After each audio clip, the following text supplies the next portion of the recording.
Hi viewers, போன கதையில கபாலீஸ்வரர் கோயில்ல பூம்பாவைய காப்பாத்தினதோட பார்த்திருந்தோம். இப்போ இந்த வீடியோல அதோட தொடர்ச்சியை பார்ப்போம். இதுக்கப்புறம் திருஞான சம்பந்தர் தில்லைக்கு போறாரு. அவரோட அப்பா சீர்காழிக்கு கூப்பிட்டு வர்றாரு. அவருக்கு 16 வயசு ஆகிற போது அவருக்கு திருமணம் செஞ்சு வைக்கலான்னு அவர் அப்பா முடிவு பண்றாரு. அதுக்கு அவரு மறுக்கிறாரு. அவரு மறுத்தாலும் அவங்க அப்பா மேற்கொண்டு எடுத்து சொன்னதும் இறை சித்தம் இதுதான்னா நான் கல்யாணம் பண்ணிக்கிறேன் அப்படிங்கிறாரு. பெரியவங்க எல்லாருமே உட்காந்து கலந்து ஆலோசித்து பெரும் மனநல்லூர்ல இருக்கிற நம்பியாண்டார் நம்பியோட மகளை கல்யாணம் பண்ணி வச்சிடலாம் அப்படின்னு முடிவு பண்றாங்க. அவங்க பேர் சோஸ்திர பூர்ணாம்பிகை. இந்த விஷயத்த நம்பியாண்டார் நம்பிட்டையும் தெரிவிக்கிறாங்க.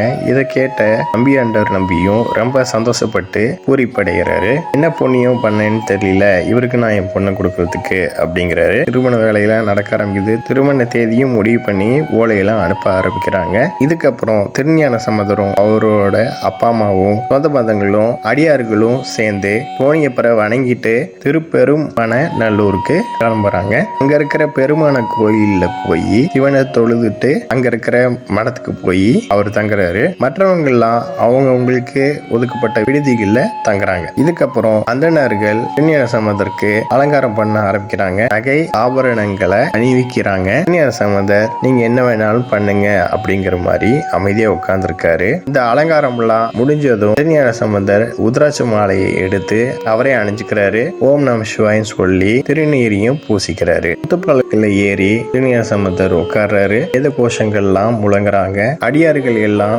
கரகோஷங்கள் எழுப்புறாங்க. மங்கள வாத்தியங்கள் முழங்குது. இவங்க எல்லாருமே மணமேடைக்கு போறாங்க.